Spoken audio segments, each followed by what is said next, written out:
Being a part of something great, even a small part of something very great, gives one a sense of greatness. The history of this world is the exciting story of God creating and rescuing people for Himself.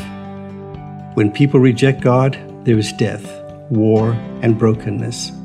When people follow God, there is life, peace, and joy. In our chapter, Our Time, one of the themes where this is most obvious is abortion.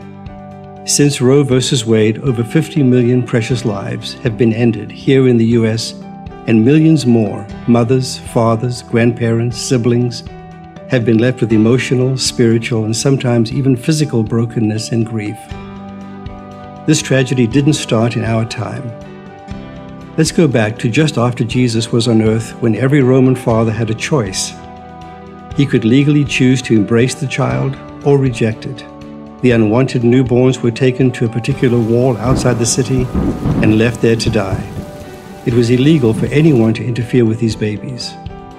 But there were some people running for their own lives, hiding in catacombs, Christians they called them, who would sneak out at night and rescue these unwanted babies and raise them as their own. From the very beginning, those who followed Christ have stood together for life. Abortion did not start in current times. By the end of the first century, the apostles were teaching, do not murder a child by abortion or kill a newborn infant. Together for life with the saints through the ages, who have not only declared abortion to be wrong, but have helped mothers and babies. Basil, a pastor in Caesarea, discovered a guild of abortionists. Outraged, he preached, helped women in crisis pregnancies, educated the public, and in 374 AD, helped pass one of the first laws against abortion.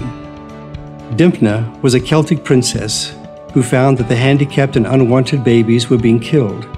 She opened her home to over 60, and her kindness changed that culture to value all human life. Vincent de Paul, a minister in Paris, discovered midwives performing illicit abortions. He went undercover and exposed them. He set up programs to serve pregnant women and lobbied the government for new laws. Anna Bowden, an English missionary to India, was appalled by the practices of abortion and infanticide. She developed rescue networks and shelters. Warned to stop, she replied, "We must rescue the perishing. I can do no less and still be faithful to the high calling of our sovereign Lord." And there have been many thousands more who stood boldly together for life, even when it cost them dearly. God used them to shape their time and their place for His kingdom. We stand on their shoulders as we face the battle in our own time and place. Against the flood of death and brokenness, we love and serve those in need, speaking the truth in love. Being there when a young woman is facing an unplanned pregnancy. Are we having an impact? Yes. Together for life, not only with all the saints in history, but with thousands of pregnancy centers across the country, serving hundreds of thousands of women with love, truth, and compassion. Together we are the hands of Jesus to the helpless and hurting. Given real choices and help, many women choose life for their babies. Will you be a part of what God is doing through history, what He is doing right here? Together, we can stand for life.